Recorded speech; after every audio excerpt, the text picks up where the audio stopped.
నమస్తే, నేను Suvarna. Welcome to focus. Corona time ఉపాధిలేమితో ఈవీఎంలు ప్రోగుపడుతున్నాయి.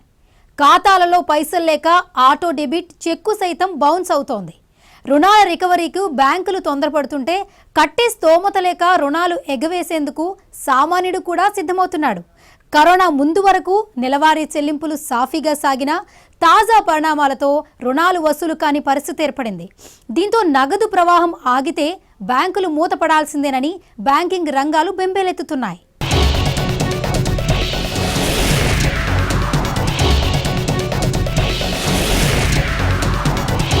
ఒకవైపు కరోనా సంక్షోభం, మరోవైపు ఉద్యోగాలలో కోత, రుణగ్రహీతలకు పిడుగుపాటుగా మారాయి. మారటోరియం విధించినా పెద్దగా మేలు జరగకపోవడంతో వీరంతా రుణాల చెల్లింపునకు నానా ఇబ్బందులు పడుతున్నారు. ఎక్కడికక్కడ నగదు ప్రవాహం నిలిచిపోవడంతో అప్పులు కట్టలేక కునారిల్లుతున్నారు.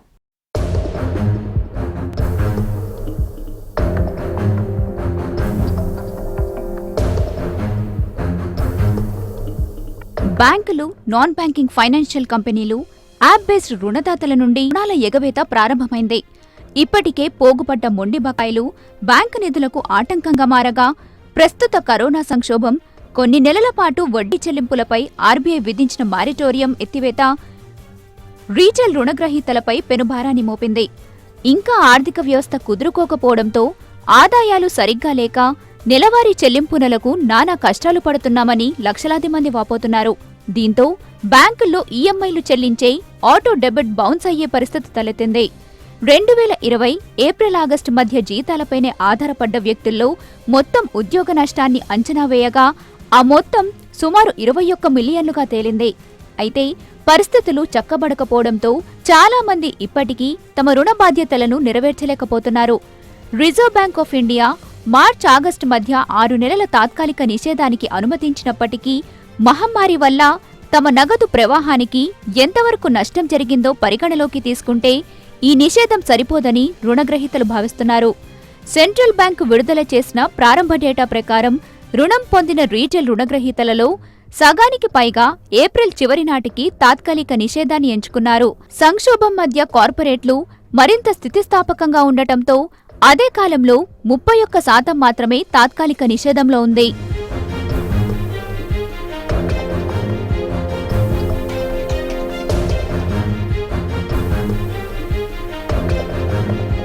ఇప్పుడు నెలవారీ రుణాలు తిరిగి చెల్లించే బాధ్యతలు మళ్లీ ప్రారంభమైనందున చాలా మంది బ్యాంక్ బ్యాలెన్స్ చాలా తక్కువ మొత్తంలో ఉండటంతో చిక్కుల్లో పడ్డారు. నేషనల్ ఆటోమేటెడ్ క్లియరింగ్ హౌస్ ప్లాట్ఫామ్లోని ఆటో డెబిట్ లావాదేవీలపై ఇటీవలి డేటా ప్రకారం అక్టోబర్లో 40.1% ఆటో డెబిట్ లావాదేవీలు విఫలమయ్యాయి. బ్యాంకు ఖాతాల్లో సరిపడా నిధులు లేనందున బౌన్స్ రేట్ 1 నుంచి మరింత దిగజారింది.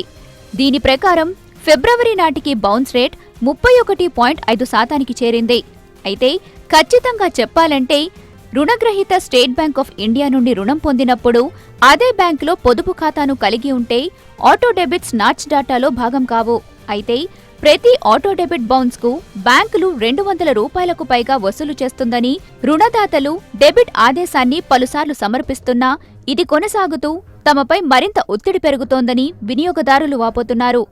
ఈ పరిస్థితుల్లో బ్యాంకులు చాలా త్వరగా పతనాలను ఎదుర్కోవాల్సి ఉంటుందని పరిశీలకులు హెచ్చరిస్తున్నారు.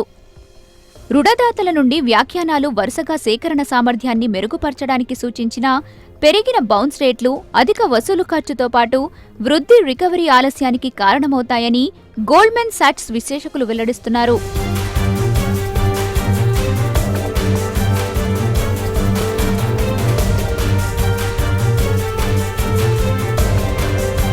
బ్యాంకులు, నాన్ బ్యాంకింగ్ రంగాలు 90 నుంచి 95% సేకరణ సామర్థ్యాన్ని నివేదిస్తున్నాయి. అయితే ఆర్థిక సంస్థలు తమ బకాయిల్లో 95% వసూలు చేయగలిగితే ఆటో డెబిట్ బౌన్స్ గణాంకాలను ఎలా సరిచేసుకుంటారన్నది సమాధానం దొరకని ప్రశ్నలా మారిందని విశ్లేషకులు అంటున్నారు. రుణదాతలు వారి చెల్లింపులు బౌన్స్ అయిన తర్వాత అపరాధ రుణగ్రహీతలను అనుసరిస్తున్నారు. కొంతమంది రుణగ్రహీతలకు ఇది కారణం కావచ్చు. వారు ప్రోత్సహించిన తరువాత నిధులను ఏర్పాటు చేయడం ద్వారా తిరిగి చెల్లిస్తున్నారు. రీటైల్ రుణగ్రహీత విభాగంలో కొంత ఒత్తిడి ఉందని బ్యాంకింగ్ నిపుణులు అంటున్నారు. ముఖ్యంగా చిన్న, మధ్య తరహా పరిశ్రమల్లో ఉపాధి కుప్పకూలింది. ఇది నగదు ప్రవాహాన్ని చాలా వరకు దెబ్బతీసింది. డిసెంబర్లో సేకరణ సామర్థ్యాలు మరింత మెరుగుపడతాయని బ్యాంక్, నాన్ బ్యాంక్ మేనేజ్మెంట్లు నమ్మకంగా ఉన్నప్పటికీ నిజమైన సంక్షోభ ప్రభావం Q4 ద్వారా మాత్రమే తెలుస్తుందని వీరంతా చెబుతున్నారు. తన వంతుగా చిన్న రుణగ్రహీతలకు సమ్మేళనం వడ్డీ ఉపశమనంపై న్యాయపరమైన ఒత్తిడికి ప్రభుత్వం అంగీకరించింది. కానీ తాత్కాలిక నిషేధ సమయంలో సమ్మేళనం ఆసక్తి సమస్యలో ఒక భాగం మాత్రమేనని నిపుణులు స్పష్టం చేస్తున్నారు. చాలా మంది రుణగ్రహీతలు బ్యాంకులు చట్టపరమైన మార్గాల్ని అనుసరించకపోవడంతో రికవరీ ఏజెంట్ల పనితీరుతో ఒత్తిడికి గురవుతున్నారని నిపుణులు అంటున్నారు.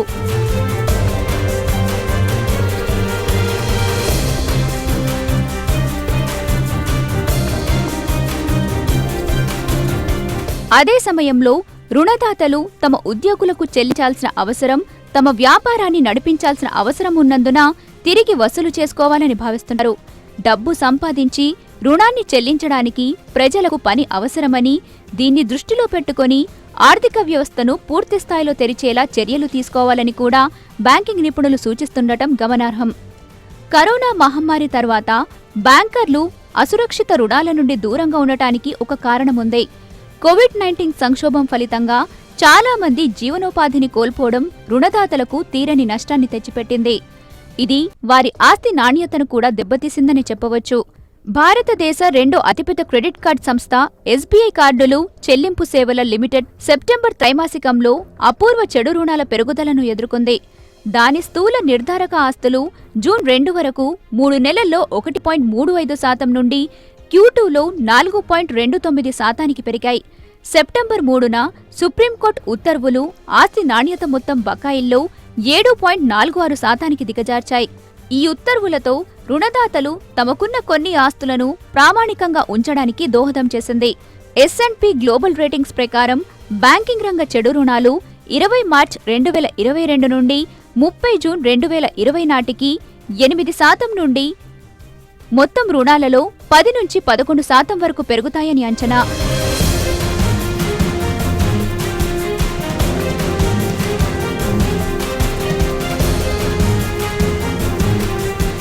కరోనా వేళ లాక్డౌన్తో అటు ఉపాధి కోల్పోయిన రుణ గ్రహీతలకు ఇప్పుడు రుణాలు చెల్లించాలంటూ బ్యాంకుల నుంచి వస్తున్న ఒత్తిడిలు తీరని కష్టాలను తెచ్చిపెడుతున్నాయి. రుణాలకు తోడు క్రెడిట్ కార్డుల బిల్లులు కూడా తడిసి మోపిడవడంతో ఏం చెయ్యాలో తోచని స్థితిలో రుణ గ్రహీతలు అల్లాడిపోతున్నారు.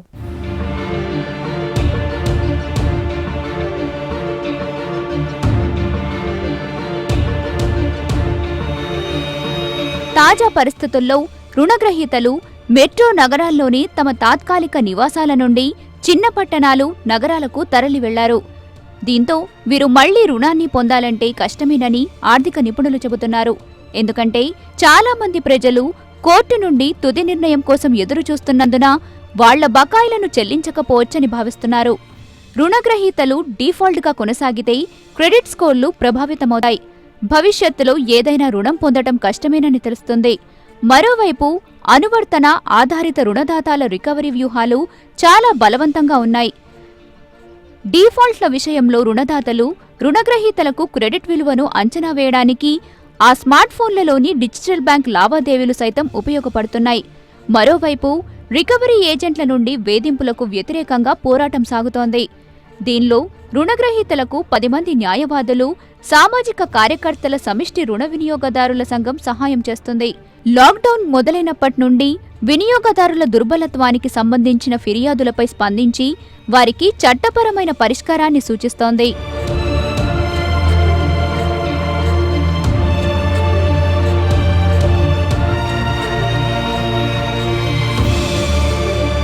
అయితే రుణాలు తిరిగి చెల్లించలేని పరిస్థితుల్లో చాలా మంది ఉన్నారని సంఘం పేర్కొనగా, రికవరీలు ఫిబ్రవరి నాటికి 65 నుంచి 70% స్థాయిలో ఉండనున్నాయని రుణదాతలు చెబుతున్నారు. చాలా మంది రుణగ్రహీతలు కరోనా సంక్షోభంతో తమ ఉద్యోగాలు పోగొట్టుకున్నారని, వీరంతా తిరిగి రుణాలు చెల్లించే పరిస్థితుల్లో లేరని తెలుస్తోంది.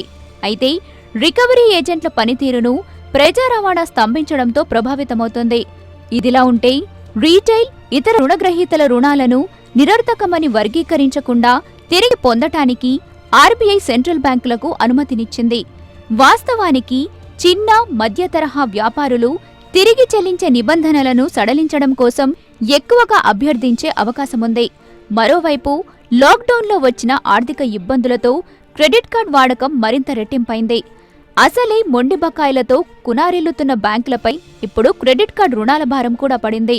భారీ ఎత్తున క్రెడిట్ కార్డు రుణాలు ముంపులో పడ్డాయని ఆర్బీఐ హెచ్చరిస్తుంది. ఈ మొత్తం దాదాపు 1,00,000 కోట్ల వరకు ఉండొచ్చని తెలిపింది ఆర్బీఐ. ఇటీవల కాలంలో క్రెడిట్ కార్డులు జారీ చేసే సంస్థలు ఒక్కసారిగా అప్రమత్తమయ్యాయి.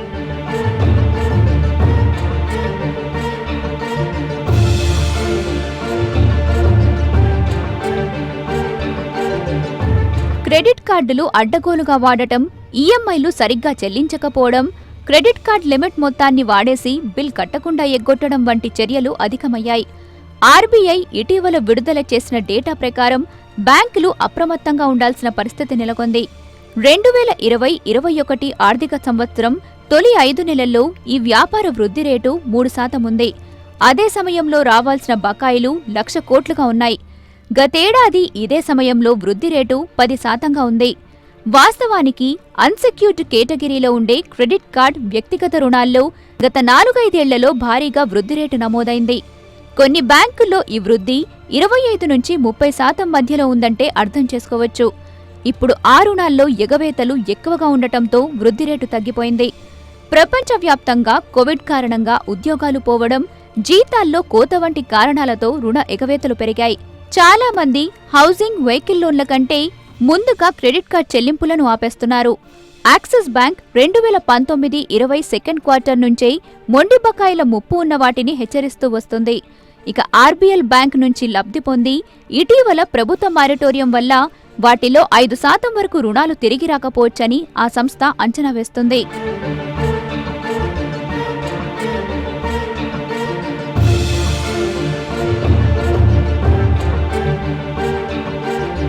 ప్రభుత్వం కనుక ఈ రుణాలను 2 ఏళ్ల పాటు పునర్వ్యవస్థీకరిస్తే వెంటనే మొండి బకాయిలు బయటకు రావని నిపుణులు చెబుతున్నారు. ఈ గడువు పూర్తయ్యాక బ్యాంకులు లాభాల నుంచి భారీ ఎత్తున ప్రొవిజన్లను ఏర్పాటు చేసుకోవాల్సి ఉంటుంది. ఇప్పటికే 10% ప్రొవిజన్లు ఏర్పాటు చేసుకోవాలని ఆర్బీఐ సూచించింది. ఎన్పీఏలు భారీగా ఉంటే ఇది ఏమాత్రం చాలదు. 2008 ఆర్థిక సంక్షోభం తరువాత అన్సెక్యూర్డ్ రుణాల విభాగానికి ఎదురైన అతిపెద్ద ముప్పు ఇదే. చిన్న రుణాలు ఇచ్చే ఎన్బీఎఫ్సీలు అయితే మూతపడే ముప్పు కూడా ఉంది. రిజర్వ్ బ్యాంక్ ఆఫ్ ఇండియా విడుదల చేసిన క్రెడిట్ కార్డ్ డేటా ప్రకారం ప్రస్తుత ఆర్థిక సంవత్సరంలోని మొదటి 5 నెలల్లో 3% ప్రతికూలత నమోదు చేసింది. రెండో అతిపెద్ద క్రెడిట్ కార్డ్ మార్కెట్ కలిగి ఉన్న ఎస్బీఐ ఎన్పీఏలు 2020-21 రెండో త్రైమాసికంలో 4.29% పెరిగాయి. అంతకుముందు కంటే రెండింతలు పెరిగాయి. 2020-21 ఆర్థిక సంవత్సరం మొదటి 5 నెలల్లో మొత్తం క్రెడిట్ కార్డు వ్యాపారం 3% ప్రతికూలంగా ఉంది. గత ఏడాది ఇదే కాలంలో 10% వృద్ధిని నమోదు చేసింది. క్రెడిట్ కార్డు వంటి అన్సెక్యూర్డ్ రుణాలపై ఎక్కువ మంది డీఫాల్ట్గా నమోదవుతుండటంతో బ్యాంకులు మరింత జాగ్రత్తగా ఉండే అవకాశాలు ఉన్నాయి.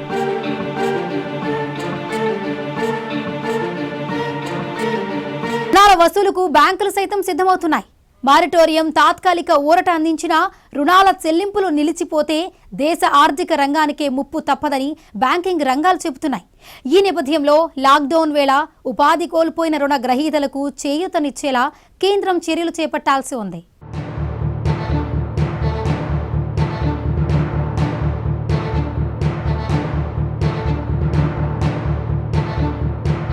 ప్రపంచవ్యాప్తంగా ఆర్థిక మాంద్యం ఏర్పడితే మొదటగా ఎవరు నష్టపోయేది?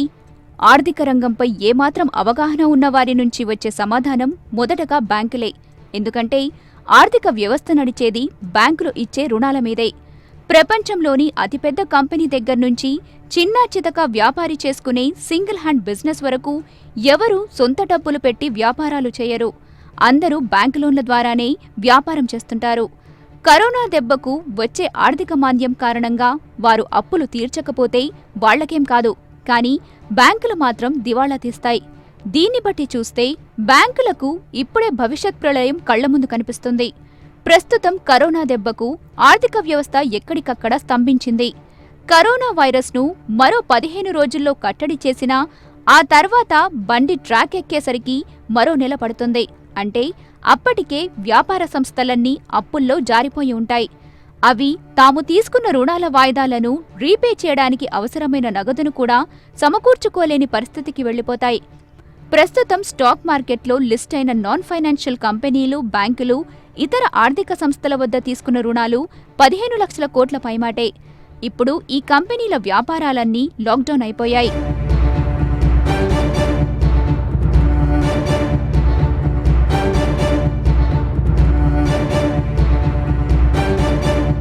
నిబంధనల ప్రకారం ఈ కంపెనీలు తాము తీసుకున్న రుణాలకు సంబంధించి 3 నెలల పాటు వాయిదాలు చెల్లించకపోతే అవి నిరర్థక ఆస్తులుగా మారిపోతాయి.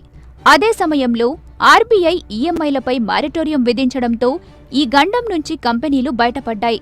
అయితే కంపెనీల నుంచి రావాల్సిన రుణాల వడ్డీ మొత్తం 35,000 కోట్లు వచ్చే 3 నెలల్లో బ్యాంకులకు ఆగిపోయాయి. ఈ ఆర్థిక సంవత్సరం మొదటి 9 నెలల కాలంలో వడ్డీ 1,48,000 కోట్లు బ్యాంకులకు చేరాల్సి ఉంది. లాక్డౌన్ నేపథ్యంలో ట్రాన్సాక్షన్స్ నిలిచిపోయి ఆయా కంపెనీలకు రావాల్సిన నికర ఆదాయం 15% వరకు తగ్గింది. దీంతో బ్యాంకులకు ఆయా కంపెనీలు రుణ చెల్లింపులు చేయలేవు. డిఫాల్ట్ అవడం ఖాయం. ఇలా కంపెనీలు డిఫాల్ట్ అయితే బ్యాంకులు ఏమీ చేయలేవు. తనఖా పెట్టిన ఆస్తులు వేలం వేసుకొని చచ్చినోడి పెళ్లికి వచ్చిందే కట్నమనుకొని సర్దుకోవాలి. కానీ ఆస్తులు వేలం వేయడం అంత తేలిక కాదనే విషయం విజయ్ మాల్యా ఆస్తులను అమ్మి బాకీలు తీర్చుకుందామనుకున్న బ్యాంకులకు ఎదురైన అనుభవాలే నేర్పుతున్నాయి.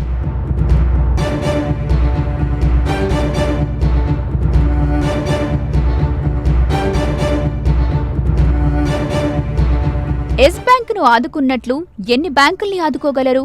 కరోనా ఎఫెక్ట్ రాకముందే బడా కార్పొరేట్ కంపెనీలు ప్రైవేట్ బ్యాంక్ అయిన ఎస్ బ్యాంక్ వద్ద 1,000 కోట్ల రుణాలు తీసుకుని ఎగ్గొట్టాయి. ఆ దెబ్బకు ఎస్ బ్యాంక్ భవితవ్యమే ప్రమాదంలో పడింది. కేంద్రం అన్ని బ్యాంకులతో చందాలేయించి ఎలాగోలా ఆ బ్యాంకును నిలబెట్టింది. కానీ రాబోయే రోజుల్లో ఆర్థిక మాంద్యం ముదిరితే, కరోనా ఎఫెక్ట్ ఎక్కువగా ఉంటే మొట్టమొదటగా ప్రభుత్వ రంగ బ్యాంకులే బలవుతాయి. గత 5 ఏళ్లలో వ్యక్తిగత రుణాలు, క్రెడిట్ కార్డు విభాగంలో ఎక్కువ వృద్ధి నమోదైనప్పటికీ ఎక్కువగా చెల్లింపులు ఆలస్యమవుతున్నాయి. అయితే కరోనా మందగమనం కారణంగా భారత్లో మాత్రమే ఎక్కువ డిఫాల్టులు నమోదు కావడం కాదు, కరోనా నేపథ్యంలో భారతీయ రిజర్వ్ బ్యాంక్ ప్రకటించిన మారిటోరియం కాలంలో రుణగ్రహీతల అన్ని రకాల రుణాలపై వడ్డీని రద్దు చేయలేమని కేంద్రం స్పష్టం చేసింది. అన్ని రకాల రుణాలపై వడ్డీని రద్దు చేసినట్లయితే ఆ మొత్తం 6 లక్షల కోట్లు దాటిపోతుందని కేంద్ర ప్రభుత్వం నివేదించింది. ఒకవేళ బ్యాంకులు ఈ మొత్తాన్ని భరించినట్లయితే అవన్నీ తప్పనిసరిగా తమ నికర విలువలో ఎక్కువ భాగాన్ని తుడిచిపెట్టుకుపోవాల్సిన పరిస్థితి ఎదురవుతుందని ఆందోళన వ్యక్తం చేసింది. ఇది ఆర్థిక సంస్థల మనుగడకే ప్రశ్నార్థకంగా మారుతుందని పేర్కొంది.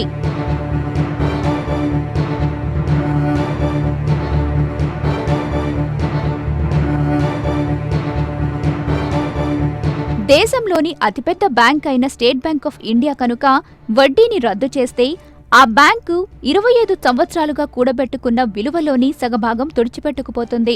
ఇటువంటి చర్యలు దేశ ఆర్థిక రంగాన్ని తీవ్రంగా దెబ్బతీస్తాయని, దేశంలోని ఆర్థిక, బ్యాంకింగ్ వ్యవస్థలు ఆ పరిస్థితిని తట్టుకోలేవని కేంద్రం వెల్లడించింది. ఇప్పటికే 10 లక్షల కోట్లకు పైగా నిరర్థక ఆస్తులున్న బ్యాంకులు రాబోయే సంక్షోభాన్ని తట్టుకోలేవన్న అంచనా ఉందని పేర్కొంది. అయితే రుణగ్రహీతల వెసులుబాటుకు కేంద్రం మారిటోరియం కాలంలో రుణాలపై చక్రవడ్డీకి బదులు సాధారణ వడ్డీని వసూలు చేస్తామని, వడ్డీపై వడ్డీని వెనక్కు ఇస్తామని భారత అత్యున్నత న్యాయస్థానానికి కేంద్రం అఫిడవిట్ సమర్పించింది. మారిటోరియం 6 నెలల కాలంలో ఈఎంఐలను చెల్లించిన వారికి చక్రవడ్డీ, సాధారణ వడ్డీల మధ్య వ్యత్యాసాన్ని నవంబర్ 5లోగా రుణగ్రహీతల ఖాతాల్లో జమ చేయనున్నారు. బ్యాంకులు రుణగ్రహీతల ఖాతాల్లో ఈ మొత్తాన్ని జమ చేయగా తర్వాత ప్రభుత్వం బ్యాంకులకు దానిని అందిస్తుంది. మారిటోరియం కాలంలో ఈఎంఐలపై చక్రవడ్డీ కాకుండా సాధారణ వడ్డీనే వసూలు చేయాలని, ఈ వ్యత్యాసాన్ని అర్హులైన రుణగ్రహీతల ఖాతాల్లో వేయాలని కేంద్ర ఆర్థిక మంత్రిత్వ శాఖ నిర్ణయం తీసుకోగా 21న కేబినెట్ ఆమోదించింది. 2 కోట్ల రూపాయలలోపు రుణాలపై చక్రవడ్డీని రద్దు చేస్తున్నట్లు కేంద్రం ప్రకటించింది.